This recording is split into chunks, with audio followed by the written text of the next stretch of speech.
¿Qué tal? Buenos días, bienvenidos a República en este jueves 26 de septiembre. Les saluda Wendy Monterrosa. La inseguridad es uno de los temas que genera mayor preocupación en el país. Según informaciones oficiales, los homicidios se han reducido sustancialmente en los últimos meses respecto a la pasada administración. Sin embargo, es preocupante lo ocurrido el pasado viernes 20 de septiembre. Más de 19 muertes violentas. El gobierno, recurriendo a información de inteligencia, explicó que esa alza de homicidios se habría ordenado desde México y algunas Bartolinas. Por su parte, los diputados de la Asamblea Legislativa discuten un préstamo por 91 millones del Banco Centroamericano de Integración Económica para poder financiar la fase 2 del plan de seguridad, que va enfocada en acciones de prevención de violencia. Algunos parlamentarios han dicho que no tienen los detalles ni las áreas en concreto a dónde irían dirigidos estos recursos y han pedido al ministro de Seguridad que explique hacia dónde van orientados estos fondos. De estos y otros temas de seguridad hablaremos en la entrevista de esta mañana. Comenzamos.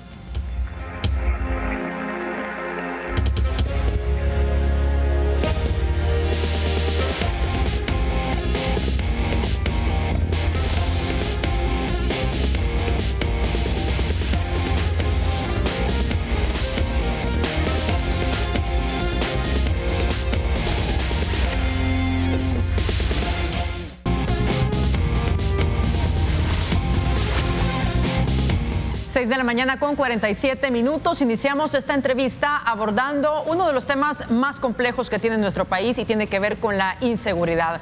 Vamos a analizar los planes, acciones, medidas que está ejecutando el gobierno y también la parte de financiamiento. Hay que recordar que el ministro de Hacienda hace algunas semanas presentó a la Asamblea Legislativa un proyecto de presupuesto de préstamo, específicamente del Banco Centroamericano de Integración Económica, por 91 millones para financiar la fase 2 en materia de seguridad, que a juicio del gobierno va enfocada en medidas más preventivas. Ellos le llaman oportunidad. De eso vamos a hablar esta mañana y damos la bienvenida a los diputados de la Comisión de Seguridad de la Asamblea Legislativa.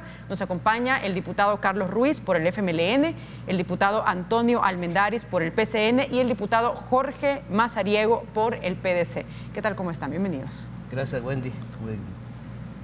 Agradezco la oportunidad de estar en frente del pueblo salvadoreño en este prestigioso programa.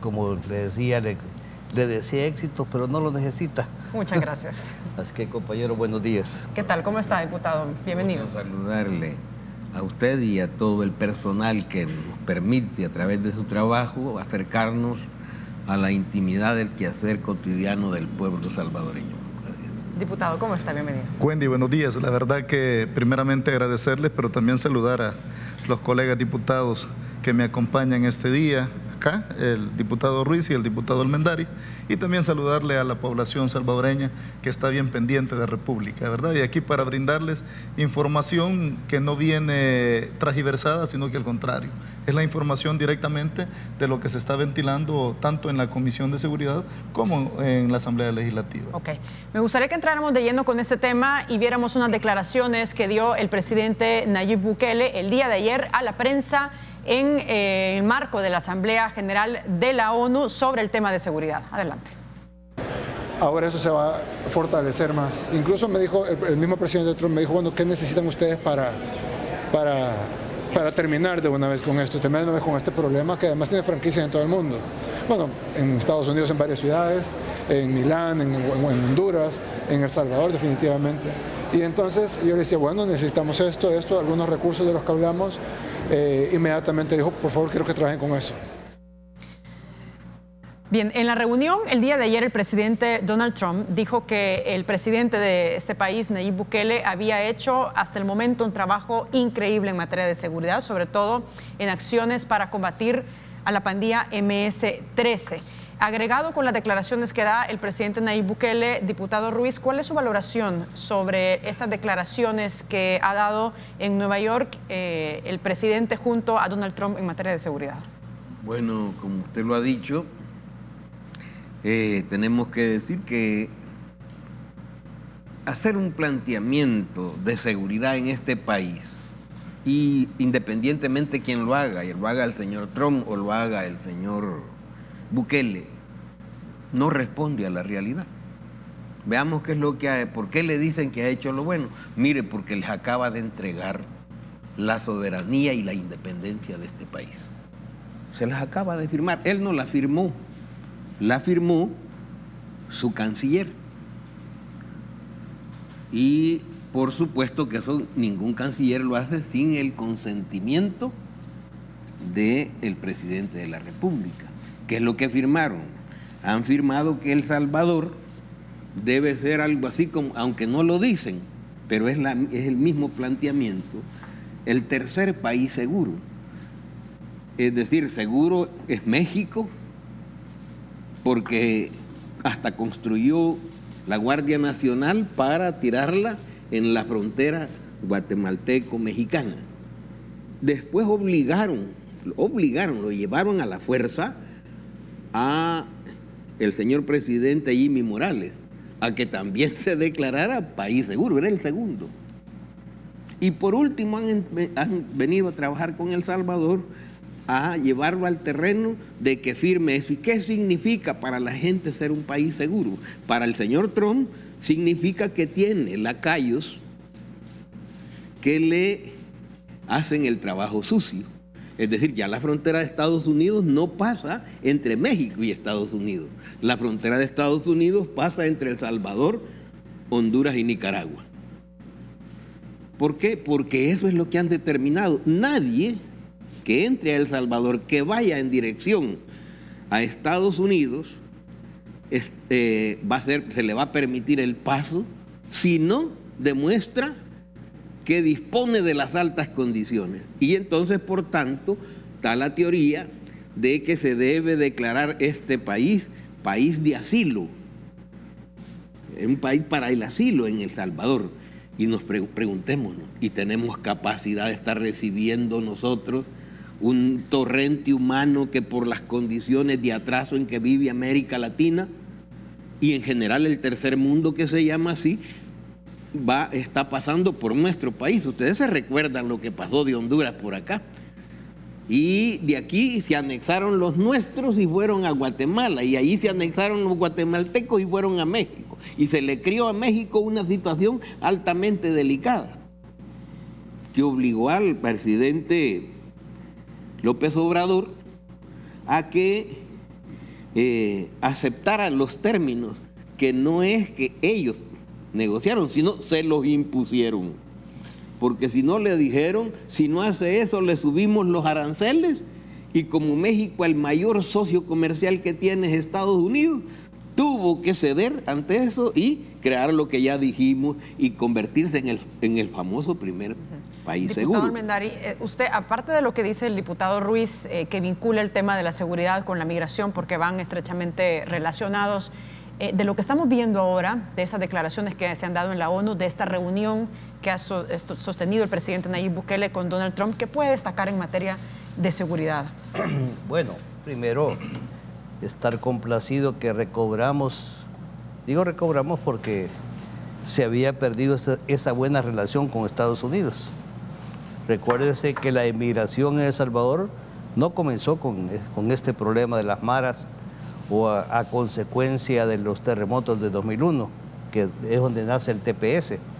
No, durante el conflicto armado, además de la ayuda que recibíamos de Estados Unidos, también hubo mucha migración a Estados Unidos, que a estas alturas ya no son de TPS porque muchos se hicieron ciudadanos, pero acogieron mucha de nuestra gente que salió huyendo de nuestros problemas. Qué bueno que esa relación se haya recobrado últimamente, ya que en gobiernos anteriores esas relaciones que teníamos, por ejemplo, con el caso de Venezuela, nos causó tanto daño y tanto alejamiento de Estados Unidos. Con respecto a la seguridad, es que cuando el Estado actúa contra alguna amenaza o contra algún problema en un país, se puede solucionar o se puede paliar mejor. ¿Y por qué le digo esto? En el 2015 el presidente Salvador Sánchez Serén recibió con 24 asesinatos diarios. Cuando él dijo que iba a lanzar medidas extraordinarias, la Comisión de Seguridad tomamos la decisión de pedirle una audiencia y escuchar qué es lo que iba a hacer para saber qué es lo que le correspondía a la Asamblea Legislativa y en este caso a la Comisión de Seguridad hacer, porque como les repito, el Estado es el que tiene que afrontar los problemas y no solo el gobierno en turno. Cuando digo Estado me refiero al Poder Ejecutivo, al Legislativo y al Judicial. Inmediatamente que nos pusimos de acuerdo, la Comisión de Seguridad comenzó a reunir a la Fiscalía, al Gabinete de Seguridad de la Asamblea, del Gobierno, al señor presidente de la Corte Suprema de Justicia, que se hizo acompañar de la presidenta de la Sala de lo Penal, y comenzamos ahí a hacer en conjunto, como ordena la Constitución, que coordinadamente cada quien a quien lo que le correspondía. Así, y fíjese bien la palabra que voy a usar, bajamos, porque fue el Estado, bajamos de 2015 de 24 y se le entregó al gobierno actual con 8, o sea, ya venía una tendencia a la baja de 24 a 8. Usted está destacando, diputado, ese esfuerzo en conjunto que tenían en ese momento, es decir, no solamente unas acciones dirigidas desde el gobierno para combatir el problema de la delincuencia, sino que donde estaban diferentes actores. ¿Extraña de alguna forma ese mecanismo?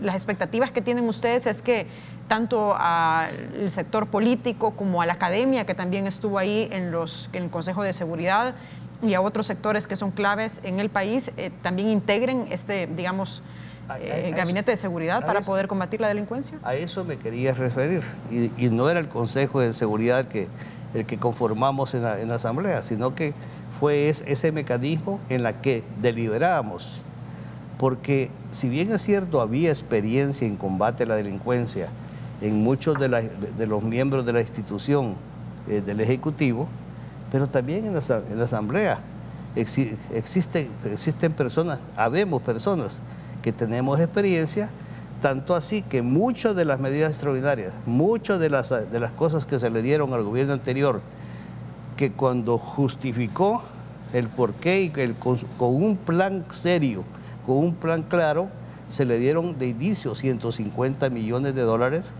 y ahí comenzó. Las medidas extraordinarias, le dimos reformas a 7 normas legales al señor fiscal general de la República y comenzamos a vagar. ¿Qué pasa ahora? Hoy se ha perdido eso. Podía actuarse mejor. Y con esto quiero aterrizar en qué.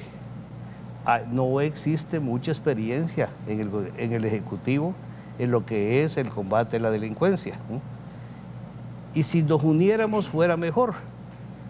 Digo, no lo hay por lo siguiente. Cuando dices falta experiencia, ¿a qué se refiere exactamente? ¿Experiencia política o qué tipo de experiencia? ¿Experiencia en materia de seguridad? La política la pueden tener, no, me refiero en seguridad pública, en conocimiento de la materia de cómo combatir la delincuencia. Entonces, cosas como estas. Vaya, por ejemplo, nosotros en el afán siempre como Comisión de Seguridad de apoyar, de agilizar todo aquello que vaya a tranquilizar el país, convocamos al señor ministro de Justicia y Seguridad el martes pasado para que nos fuera a explicar primero el plan, porque hemos escuchado de lo que es el plan de control territorial, pero lo que sabemos de planes, esa es una parte de un plan, es una parte de un todo. Controlar el territorio es una parte de un plan, no el todo, ¿verdad? Entonces queríamos saber cómo se iban a emplear los 91 millones. Hoy usted lo dijo, en prevención, eso no lo sabíamos, solo decía de que era para continuar el plan de control territorial. No llegó porque lo que necesitamos nosotros es decirle, ok, justifique esto y esto, cosas como estas, que los compañeros me dijeron que le preguntara. Existen 15 millones de dólares para reparar 24 kilómetros de calles vecinales. Si usted divide 15 entre 24, le salen 600,000 y ficha de dólares. Una calle vecinal no cuesta 600,000 dólares. 600,000 dólares serían para una calle de 4 carriles o de 2 carriles, lo que saben, de cemento hidráulico, no la calle vecinal. Entonces, sí queremos cooperar, pero ya no existe eso que permitió que de 24 bajásemos a 8. A ver, más adelante nos vamos a detener en la parte de los 91 millones, pero me gustaría conocer su valoración, diputado Mazariegos, sobre la situación de seguridad y esta coyuntura de homicidios, por ejemplo, donde vemos un comportamiento inusual. El pasado viernes 20 de septiembre se cerró con 19 muertes violentas. El gobierno estableció medidas. De hecho, el ministro de Hacienda recientemente ha dicho que van a redoblar con 1,000 elementos más de la Fuerza Armada a partir del 1 de octubre, pero el gobierno decía algo que me llama mucho la atención y me gustaría conocer su valoración sobre esto.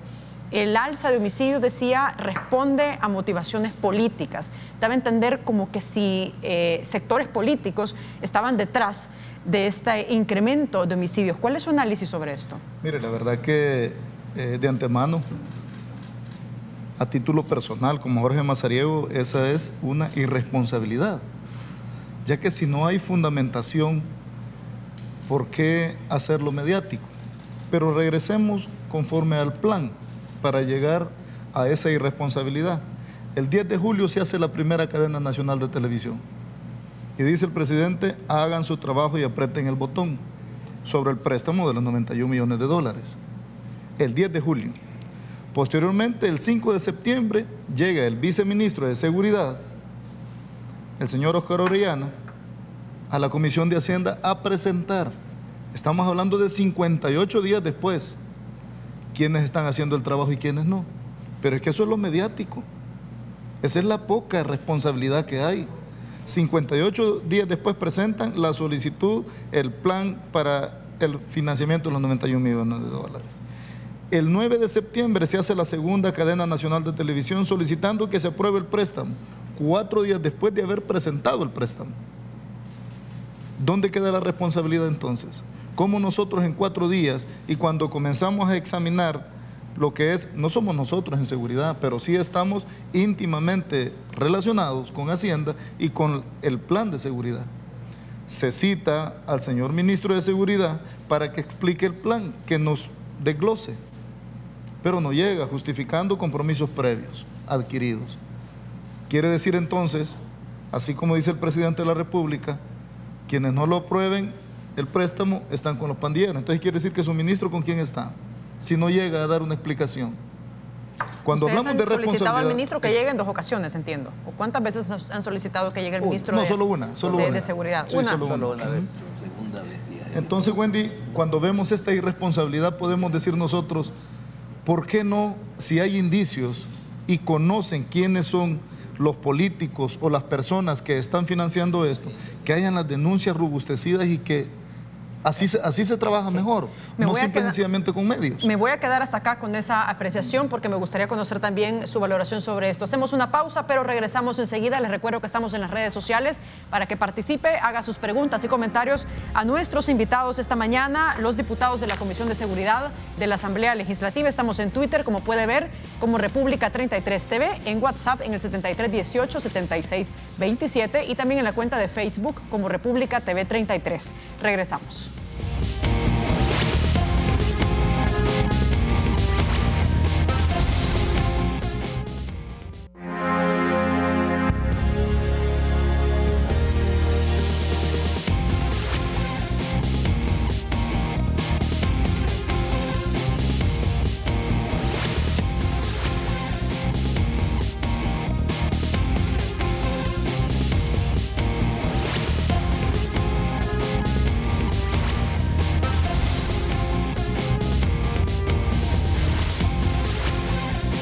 Estamos de regreso, 7 de la mañana con 9 minutos, conversando con diputados de la Comisión de Seguridad de la Asamblea Legislativa.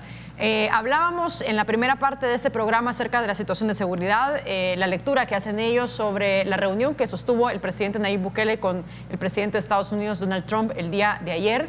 Y bueno, otros aspectos que tienen que ver con el financiamiento. Pero antes, abordábamos antes de ir a la pausa un aspecto que a mí me llama mucho la atención y que no se ha explicado mucho, donde el gobierno sostiene que esta alza de homicidios, esta coyuntura especialmente del 20 de septiembre, el pasado 20 de septiembre, respondía, decía, a intereses políticos o a sectores políticos que estaban detrás de este incremento. Entiendo que ustedes han citado al director de Tejido Social, diputado, para que llegue a explicar y sobre todo que dé las pruebas acerca de esta denuncia que ha hecho el gobierno.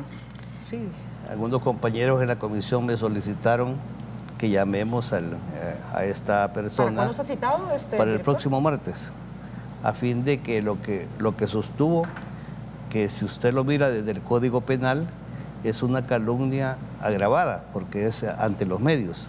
Así lo establece el libro tercero del Código Penal. Pero yo lo quiero ver desde el punto de vista, mi experiencia como investigador. Cuando alguien lanza de esa forma una información, significa que no tiene cómo sustentarla. ¿A qué me refiero? Si lo hace el ministro de Seguridad o lo hace el director de policía, estaría entonces diciendo que no conoce su papel como tal. Porque cuando uno agarra una línea de investigación, aunque no hay que descartar ninguna, pero cuando uno tiene una línea de investigación, ¿qué significa línea de investigación? Que tiene indicios de que puede haber que el fulano es fulano o una organización está cometiendo un delito. Eso no hay que decirlo públicamente, porque está alertando a los hechores, a los delincuentes, de que lo voy a investigar. Si lo lanzo de esta forma, ya es una forma politiquera, y no seria. Entonces, para entender, nos está diciendo que el gobierno probablemente no tenga pruebas de esta denuncia. Es que si las tuviera, no las hubiera declarado, porque le estaría diciendo a los delincuentes, a los que estén involucrados en esto, ya sabemos que son ustedes y los vamos a investigar. Entonces el otro se retrae, se cuida o deja de hacerlo para que no lo descubran. Pero el delito ya está cometido, por lo tanto tendría que investigarse. Cuando uno tiene pruebas de algo, se va a la institución correspondiente, a la fiscalía, y sin hacer ninguna bulla se llega hasta el fin, que es encauzar a la persona que ha cometido el delito. Hacer bulla de esto es más cosa para aspectos politiqueros que serios.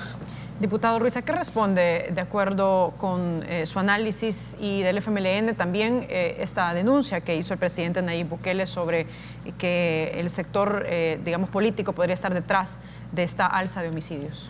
Bueno, en primer lugar hay que decir que responde a una incapacidad y a una incompetencia. Incapacidad para entender el fenómeno de la violencia que tiene distintas fuentes o distintas causas, e incapacidad para resolver el problema. ¿Y por qué? Mire, lo que tratan de decir en primer lugar es que no se les estaba apoyando. Vamos a ver si es cierto. Vamos a ver si es cierto. Primero, una serie de integrantes del gabinete del señor Bukele dijeron que, bueno, el señor Castro creo que fue que encontró quebrado, dijo, el ministerio. Y en general todos han sostenido la misma. ¿El Ministerio de Trabajo? En aquel caso el Ministerio de Trabajo, pero todos han sostenido la misma conducta. Veamos si es cierto. El Ministerio de Seguridad y Combate de Justicia y Seguridad Pública tuvo como presupuesto de este año $426.643.612. De esos el gobierno anterior ocupó el 40%, es decir, le dejó 255.986.167.20. Pero si eso fuera poco, el 23 de mayo, la Asamblea Legislativa, después de haber hecho nuestros razonamientos, le aprueba un proyecto de crédito por $25.760.839 para 50 proyectos que son los que están haciendo referencia de arreglar calles y todo eso.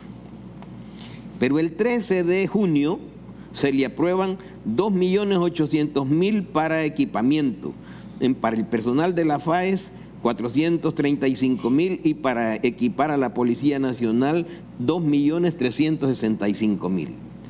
Pero el 4 de julio el 4 de julio se le aprueban 21.636.183 dólares. 21.636.183 dólares. Y el mismo 4 de julio, ahí mismo, se le aprobaron 6.048.000 dólares para la alimentación de la FAES, 3.300.000 dólares. Para mejorar la infraestructura de la PNC, se aprobaron en esa parte 3.300.000 dólares, es decir, a uno le tocó 3 millones y al otro... ¿Y eso es un total de 200? Y eso hace un total de 43.160.968, que sumados a los 255.900.000 dólares, pasa de 300 millones de dólares. ¿Me van a decir que ya utilizaron este dinero? ¿Me van a decir que ya utilizaron los 255 millones? Falso. Esto es así, diputados, es decir, como sostiene el diputado Carlos Ruiz, se han aprobado ya estos montos. Mire, que suman casi 300 millones de dólares. Los 300 millones con lo que ya venía en el presupuesto, no es que todo sea, que se lo dimos esta vez. Pero hay una cosa que me llama la atención. Se está hablando de que en muchos lugares han encontrado con problemas, ¿no? Yo le preguntaba a alguien, normalmente cuando hay una transición de gobierno a gobierno, lo que se hace es un grupo de transición, en que el gobierno anterior le entrega, antes de que reciba el otro, las cuentas al nuevo gabinete. En esta vez no se hizo. No como solo la Corte de Cuentas fue la que se le entregó cada institución, me cuentan, le entregó el papeleo y todo, ¿eh? Pero no hubo eso de que, vaya, usted va a ser la ministra de Justicia, entonces yo como ministro de Justicia en este gobierno le voy a entregar cuentas a usted, y ahí hubiera dicho, mire, ¿dónde está este dinero? ¿Y dónde está tal cosa? Como no se hizo, entonces hoy se puede decir, mire, faltó tal cosa, faltó aparato, faltó esto. Yo creo que eso no fue correcto, o fue adrede, para después decir, recibimos, sí, y faltó tal cosa, faltó tal otra. A ver, pero para entender un poco más, solo le voy a dar la palabra al diputado Mazariego. Digamos, los 31 millones que ustedes aprobaron al inicio de esta gestión para seguridad, entiendo que fueron fondos de la contribución especial y un remanente de 9 millones que habían quedado del Ministerio de Hacienda. No es crédito, sino que eran unos fondos que ya se tenían. ¿Ustedes tenían el detalle, diputado? ¿Tuvieron ese detalle hacia dónde específicamente iban esos fondos para materia de seguridad? Sí, claro. Nosotros sí tuvimos ese detalle y por eso lo dimos con facilidad en la colaboración y en esa armonía que tiene que tener tanto el legislativo con el ejecutivo. Entonces, al estar en esa sintonía, pero el problema es que en esto es más mediático que real y efectivo. Las cifras que decía el diputado Ruiz efectivamente son reales, no son inventadas, no son sacadas de la manga de la camisa. Pero ahora me voy yo a la campaña electoral. Cuando nadie se roba el dinero alcanza. Entonces, ¿qué está pasando ahorita con el dinero? ¿Qué está pasando con esa campaña publicitaria? Mire, hay esfuerzos grandes de los policías y las personas del ejército. Pero ¿qué está pasando con la campaña publicitaria cuando se les dijo van a ganar $1,000? Nos hacen una presentación de que los policías van a ganar $1,000 y en la Comisión de Seguridad. Y llegó el ministro con su gabinete de seguridad. Y nos hacen la presentación que los policías van a ganar $1,000 después de 24 años de trabajo. O sea, no es justo que se les esté prometiendo en campaña, utilizándolos para el voto, y por eso ahora andan totalmente disgustados. Y ese es el problema con la población salvadoreña. Yo digo, ahorita con tanta publicidad, ¿qué verdad se esconde? La verdad tiene los pies más largos que la mentira. Cuando llega a destaparse esa mentira, toda la mentira que se está escondiendo, porque ahorita la campaña publicitaria es no voten por los diputados, queremos nosotros, entonces a contrario censo, queremos diputados para el 2021. ¿Para qué? Para poder hacer las cosas sin explicación, para pedir a la Asamblea Legislativa lo que yo quiero, solo porque lo quiero. Cuando nos presentan el préstamo para el BCI, nos hacen una presentación de PowerPoint. Y específicamente es esta. Esto nos han presentado, esto no es un plan. Y ahí está dividido cómo se van a distribuir los fondos. ¿Qué dice, por ejemplo? Por ejemplo, dice 28.2 millones de dólares, formación y capacitación de jóvenes. 28.2 millones de dólares. ¿Se lo puede mostrar a la pantalla, a la cámara, para que los televidentes puedan observar qué es lo que ustedes tienen hasta el momento de lo que les ha presentado el gobierno de los 91 millones de dólares de la fase 2? A ver, ahí dice 28.2 millones para formación y capacitación de jóvenes, 15 millones para mejoramiento de 24 kilómetros de caminos, 9.4 millones para ANDA con 10 proyectos de agua potable, 5 millones para mejoramiento de instalaciones deportivas, 13.9 millones habla de 29 bibliotecas Cubo y 2.4 de equipamiento para los Cubo. Por ejemplo, si comenzamos a ver, los 28.2 millones es ¿para qué jóvenes? ¿A dónde están estos jóvenes? ¿Qué tipo de charlas o qué tipo de capacitación se les va a dar? O sea, no tenemos nada. Para los 15 millones del mejoramiento de caminos, ya lo decía, 15 millones para 24 kilómetros de mejoramiento de caminos. Ya lo decía el ingeniero, aparte, ya lo dice el ingeniero coronel, aparte del costo elevadísimo que lo están haciendo, si lo dividimos, hace casi los 600 y fracción de miles cada kilómetro. Pero esto puede ir en el presupuesto general, no necesariamente en una fase 2 de un préstamo. Algo bien distinto, 9.4 millones, 10 proyectos de agua. ¿Por qué antes se criticaba y se cuestionaba ANDA y siempre se ha hecho que no la malversación de fondos y por eso tenían la debilidad? Pero ahora en fase 2 pidiendo 9.4 millones para ANDA. Y así seguimos hablando de esta presentación. La verdad que lo que necesitamos es explicación, el dinero no es de nosotros, es del pueblo salvadoreño. Tenemos que hacer una pausa, diputados, pero vamos a regresar enseguida con más de esta entrevista. Son las 7 de la mañana con 22 minutos. Recuerde que estamos en las redes sociales para que pueda participar, hacer sus preguntas y comentarios a nuestros invitados esta mañana. Estamos en la cuenta de Twitter como República 33 TV, a través de WhatsApp en el 7318-7627 y también estamos en Facebook como República TV 33. No nos cambie, regresamos.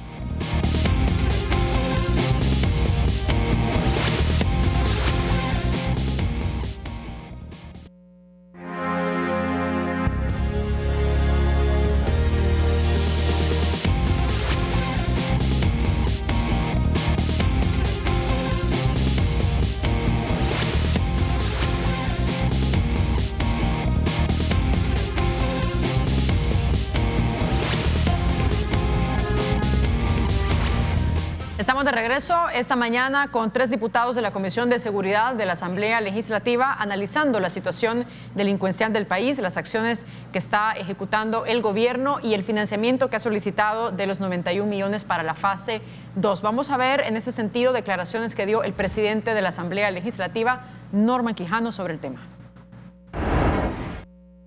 Cuando hablan de 28 millones para capacitación de jóvenes, se imaginan lo que eso representa. Cuando están hablando de invertir 15 millones para mejorar 24 kilómetros, alguien hacía la cuenta y decía que cada kilómetro sale a $600,000. ¿Cuáles son esos caminos que van a mejorar a un costo de 15 millones de dólares? Y así muchísimas cosas, la gran cantidad de instituciones que se involucran, pero ninguna tiene que ver con el tema de la seguridad pública. El Ministerio de Justicia y Seguridad Pública en estos famosos 91 millones de dólares tiene una labor puramente espectadora. A ver, el proyecto que ustedes tienen de este préstamo del Banco Centroamericano de Integración Económica por 91 millones es lo que nos ha mostrado el diputado Mazariego, es decir, de una manera general, cómo se dividen hacia algunas instituciones este dinero, pero no hay detalle, diputado Ruiz, sobre, por ejemplo, específicamente hacia dónde van a ir estos recursos, cómo se van a ejecutar, qué fiscalización o qué monitoreo estos recursos van a tener, ¿es así? Exactamente, y es que el problema es que a eso le llaman plan. Es decir, eso más que plan es una lista de supermercados. Es decir, cuando usted dice voy a comprar cebolla, voy a comprar frijoles, voy a comprar carne, eso es lo que han presentado. Pero le ponen cifras a las que hay que respaldar y nosotros no podemos estar levantando la mano así porque así.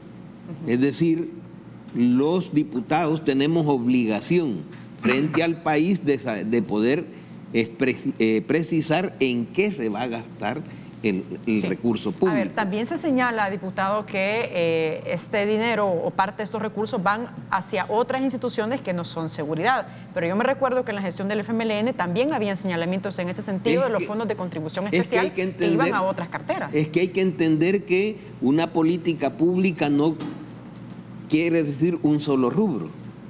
Hay gente que piensa que la educación no sirve contra la violencia. Hay gente que piensa que la salud no sirve contra la violencia. Estamos diciendo nosotros, en el caso nuestro, estamos diciendo que no. Estrictamente lo presentan como seguridad pública, pero se lo dedican a otras cosas y pueden venir con la explicación que eso va a ser para prevención, que eso va a ser para mejorar condiciones de vida, pero eso es lo... Mire, aquí tenemos la prueba. ¿Cuánto se aprobó para botas? Y ustedes saben que lo que voy a decir es cierto. Se aprobaron para botas y otros recursos de la PNC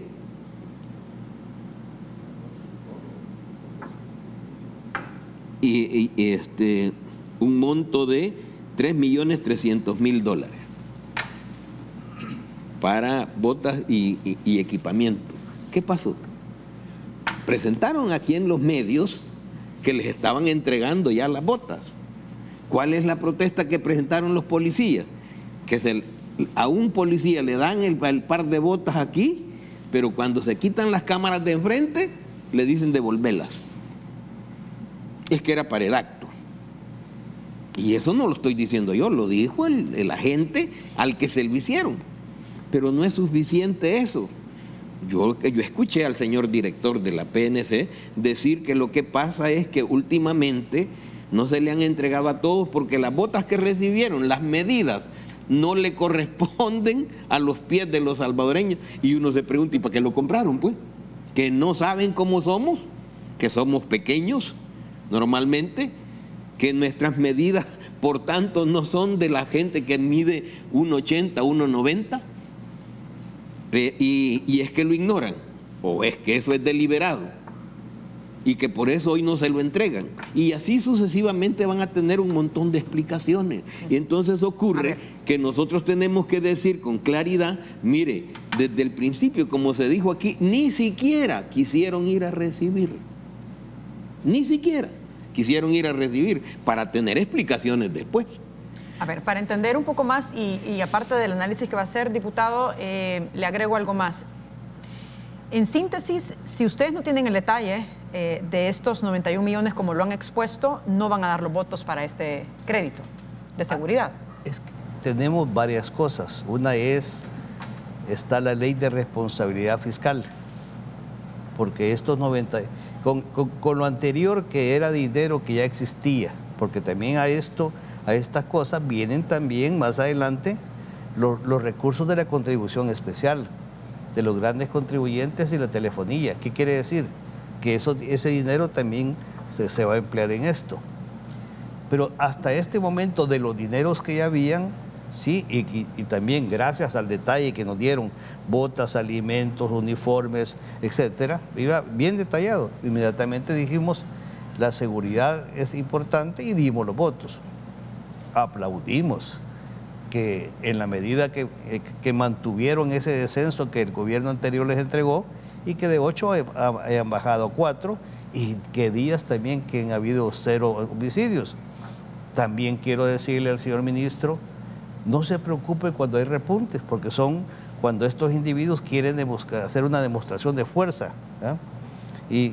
Pero bueno, inmediatamente lograron aplacar, así que no hay que preocuparse en eso, están haciendo bien su trabajo. Y nosotros como PCN, y quizás no voy a hablar como PCN, no que como ciudad pública, porque ahí en la comisión hemos dejado las banderas afuera, ¿no? Y si ustedes hacen un análisis, todo lo que nosotros sacamos, el 99% sale por consenso, porque estamos conscientes de que aquí vive nuestra familia y que tenemos que tranquilizar el país. Pero ¿qué pasa? Nosotros estamos listos para dar nuestros votos, para seguir mejorando pero necesitamos el detalle, porque estos 91 millones con lo que ya deuda que ya había, ya no le va a tocar a mis hijos ni a mis nietos, no que a mis bisnietos pagarlo, ¿va? En cada vez que nosotros apretamos el dedo para endeudar al país, es dinero que tenemos que pagar, que después no va a alcanzar para medicina, no va a alcanzar para educación, no va a alcanzar para otras cosas. Y repito, por eso es que nosotros normalmente lo que es de dinero lo mira la Comisión de Hacienda, pero fue la Comisión de Seguridad la que dijo, no, llamemos al ministro, para así, cuando él nos dé la explicación, les decimos a los de Hacienda, demos el dinero, porque nos ha justificado el señor ministro para qué es cada cosa. Por ejemplo, los 15 millones para 24 kilómetros de caminos vecinales, dice ahí, vecinales, usted lo leyó, 600,000 para un camino vecinal, pero a lo mejor se quiere hacer algo más en ese camino, ¿ok?, que pueda ayudar, digamos, en un área conflictiva, a donde haya persistencia de maras, hacer algo más para que esa gente, a lo mejor ponerlos a trabajar en esas calles para que darles ocupación, no sabemos qué. Si a mí me dicen, es para esto y esto, pues viendo en la parte de prevención o de rehabilitación, que son los 3 elementos de una política criminal, al día siguiente apretamos el botón. Diputado Mazariego, aparte de lo que hemos hablado ya, de lo que dicen los diputados y de la claridad sobre el detalle de estos fondos, de estos 91 millones para seguridad, ¿de qué otros aspectos o elementos depende que ustedes den el aval para este crédito? Mire, la verdad que, le digo, nosotros estamos muy conscientes de la situación que el país está viviendo. El problema es que se está haciendo público que nosotros no queremos dar el préstamo, no es eso. Y muchos dicen si es el dinero del pueblo. Efectivamente, por eso es que nosotros debemos de ser responsables. Nosotros daríamos el préstamo, al menos le estoy hablando como fracción de la democracia cristiana. Y lo que dice, reitero lo que dice el coronel Almendaris, en la Comisión de Seguridad nos hemos despojado las banderas, pero vemos que el gobierno no se quiere quitar la bandera política, quiere seguir como en campaña y está utilizando los recursos del Estado para venir haciendo campaña cada vez más fuerte en contra de los funcionarios públicos de que no portamos el color de la bandera política. Si nos explican cuál es el fondo de esa inversión, dígame, ¿por qué lo vamos a negar? ¿Qué razón tenemos nosotros de bloquear, ser bloqueadores? Está bien que seamos oposición, pero no comparto la idea de bloquear solo por bloquear. No estamos diciendo ahorita no damos los votos porque no son claros en la solicitud. Solo necesito estos 28 millones acá, necesito estos 15 allá, estos 9, pero los proyectos de ANDA, por ejemplo, ¿dónde son esos proyectos? Porque después hay que verificar dónde fueron invertidos esos proyectos, dónde fueron ejecutados esos proyectos, si de verdad era la inversión que se solicitaba, si de verdad llegó al servicio a la gente. O sea, esa es la idea del trasfondo. No necesariamente nosotros solo ser bloqueadores, sino que al contrario, robustecernos de información que sabemos nosotros, que si vamos a endeudar al pueblo salvadoreño, pero que sea por algo justo. Y en montos anteriores que ustedes han avalado para el tema de seguridad específicamente, ¿han establecido mecanismos de monitoreo para ver cómo se están ejecutando efectivamente, esos por ejemplo, fondos? Los 3.3 millones de dólares, que son 2.8 para el equipamiento, vimos la necesidad y se nos justificó, y es cierto, el ejército con botas deterioradas, uniformes ya deteriorados, el equipamiento militar bastante malo. Sabemos que somos un país que vive en pobreza y esa es una verdad, tenemos que aceptarlo. Entonces, pero ahora estamos pidiendo explicación. ¿Dónde está ese dinero? ¿Dónde se invirtió? ¿Dónde se compró? ¿Cuál es el equipo? O sea, le estamos dando seguimiento, no solo simplemente dar el fondo. ¿Y quién audita esos fondos? Pues los fondos los solicita el Estado y ellos ven cómo hacen. ¿Pero hay auditoría de la Corte de Cuentas a esos fondos? Nosotros como diputados solo llamamos al seno de la comisión a los funcionarios que nos lleguen a explicar, para clarificar. Pero sí entiendo que la Corte, la Corte de Cuentas es la que le compete. Facultades a auditar. Y también como Comisión de Seguridad Pública nosotros también hacemos auditorías. ¿En cómo las hacemos? Le voy a poner un ejemplo. Cuando se comenzó con la contribución especial en el gobierno anterior a los grandes contribuyentes en la telefonía, nos dijeron de los municipios priorizados. Me puse de acuerdo con los compañeros y escogimos 3 municipios para ir a ver no solamente si se le estaba llegando el dinero de la contribución, no, si estaba dando resultados. Y fíjense que adrede escogimos municipios que estaban en manos de la oposición. No íbamos a escoger si el gobierno era el FMLN o una alcaldía del FMLN en donde dijera que todo estaba ahí, que era una gloria. No, escogimos Lourdes Colón, que era de Arena. Escogimos Sonsonate, que era de Arena. Y escogimos Cojutepeque, que era de Arena. Y llegamos, nos reunimos con el alcalde, los funcionarios, con ADESCOS, comunidades, y les preguntamos cómo está.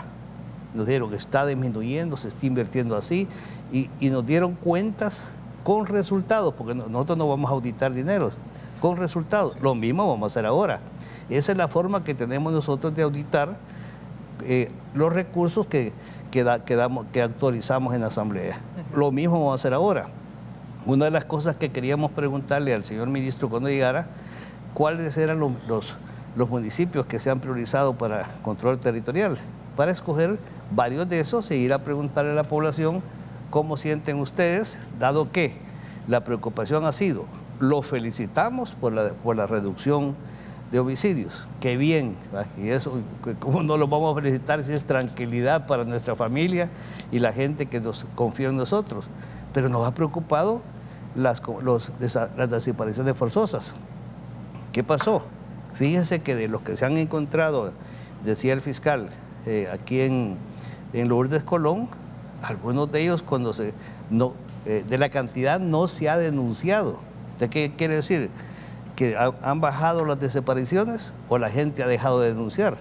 Y los extorsiones han incrementado un poco. Okay. Entonces, eso es lo que tenemos que hacer. Tengo que hacer una pausa, pero vamos a regresar en breve con más de esta entrevista. Son las 7 de la mañana con 40 minutos. No nos cambie y recuerde que estamos en las redes sociales para que también pueda preguntar a nuestros invitados esta mañana, los diputados de la Comisión de Seguridad. Estamos en la cuenta de Twitter como República 33 TV, en Facebook como República TV 33 y también en WhatsApp en el 7318-7627. Regresamos.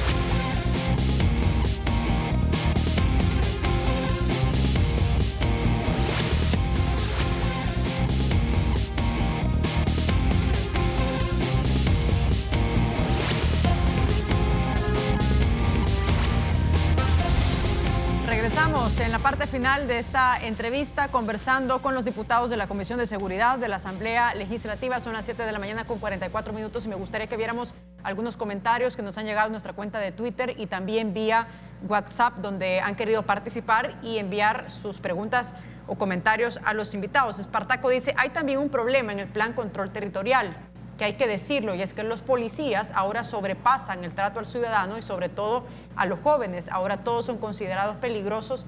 ¿Qué dicen los panelistas de eso? Pregunta. Vamos con otro comentario o pregunta. Ahí tenemos en WhatsApp, dice, buen día, resulta que el gobierno está ocultando las verdaderas cifras de peligrosidad en las áreas rurales. Casualmente es donde no existe mucho acceso a redes sociales. Trabajo en el campo y el sector donde tengo mi explotación agrícola hay más inseguridad que antes. Diputado Mazariego, ¿cuáles son sus valoraciones sobre estos comentarios?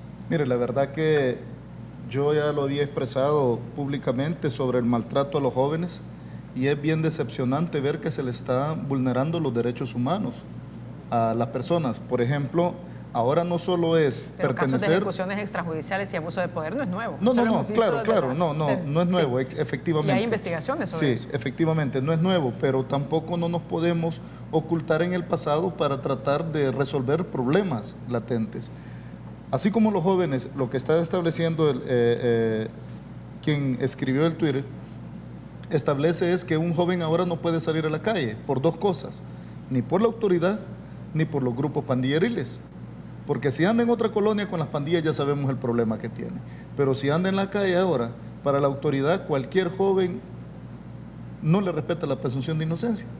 Lo pone manos arriba, le levanta la camisa, lo tiene media hora con manos arriba, solo para demostrar el dominio territorial que se está haciendo. Ojo, ese hilo es muy delgado entre la seguridad, control territorial y los derechos humanos individuales. ¿Qué ganamos con la opresión? este joven se va a sentir acosado, amenazado de las mismas autoridades de gobierno. Entonces, ese es el resultado. Tengo un minuto para responder esos comentarios, diputado. Sí, esos actos son por dos motivos, o prepotencia o nerviosismo. Y se lo digo por experiencia. Nosotros cometimos en el pasado esos problemas. Y cada vez que alguien maltrataba a un joven, era una persona que ganaba el FMLN. ¿Por qué?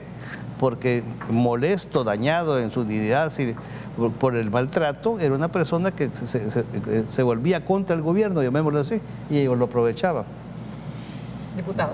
Bueno, mire, es que las características son propias. Yo creo que hay que ir un poquito más allá en el análisis. Veamos la conducta del señor presidente. ¿Quiere el señor presidente concertar con los otros órganos de Estado? No, les quiere ordenar.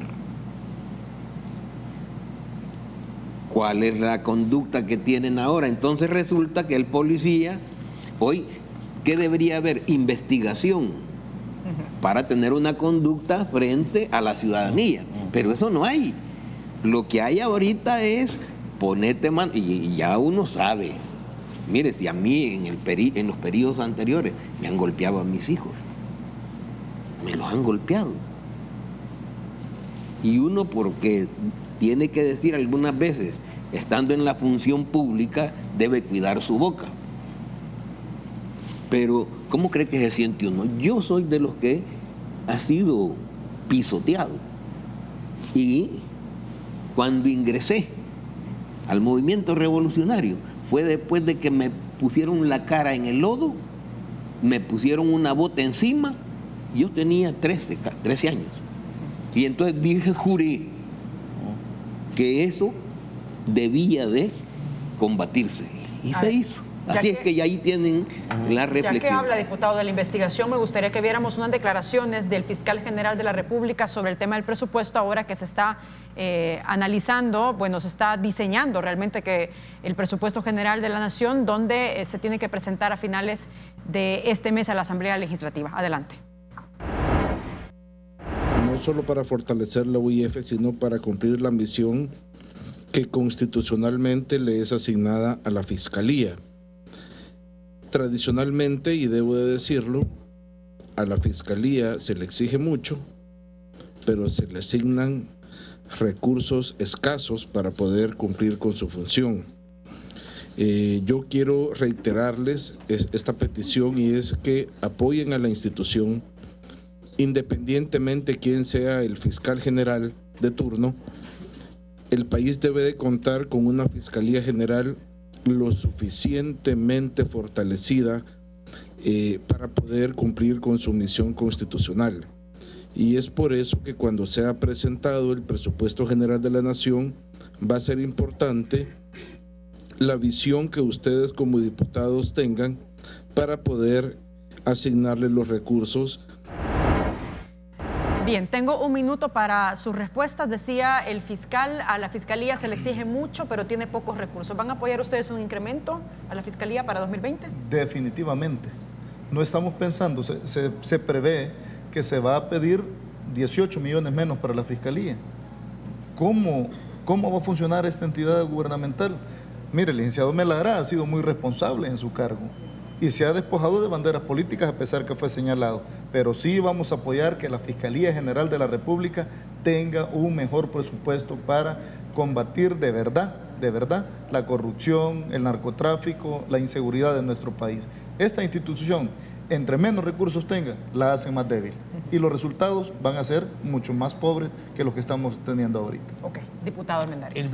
El mejor mensaje que puede mandar el Ejecutivo es darle autonomía fiscal, vale la redundancia, a la Fiscalía, para que pueda cumplir todas estas misiones: promover de oficio a petición de parte de la justicia, dirigir la investigación del delito con la policía, promover acción penal, defender intereses del país. Tiene una serie de cosas que con ese presupuesto no lo puede hacer.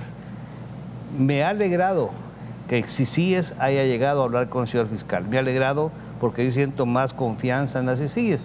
¿Qué significa? De que le dijo que si iba a investigar y se le iba a pasar al fiscal. Pero CICIES, Naciones Unidas, OEA, si quieren que el fiscal tenga la capacidad de poder judicializar, o sea, llevar a los tribunales y defender esas cosas, también denle recursos a usted a la Fiscalía. Entonces sí vamos a sentir que en verdad sí va a ser una realidad. Diputado Ruiz. Miren, es simple. Nosotros desde ya, antes de que se presente el presupuesto, hemos propuesto un aumento de 15 millones al presupuesto de la Fiscalía sobre lo que ya tiene asignado ahora. Y eso ya es concreto, es una propuesta.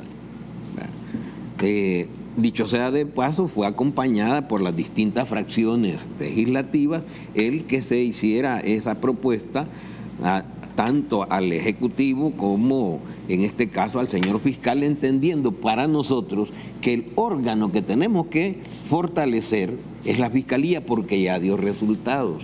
Y al tener resultados que nunca se tuvieron antes. Entonces, si nosotros queremos que el país salga del hoyo, tenemos que fortalecer las instituciones del país, ¿verdad? Porque si no, usted puede un tiempo tener un acompañamiento y cuando ese acompañamiento se vaya, ¿qué va a pasar? Entonces ahí es donde está, y hoy resulta que es lo que están proponiendo. Están proponiendo rebajar el presupuesto de la Fiscalía. ¿Y eso para qué? ¿No será que se lo quieren dar a las ICIES? ¿Y así se van a resolver los problemas? No, se van a incrementar. Okay. No, nosotros también como PCN no solamente...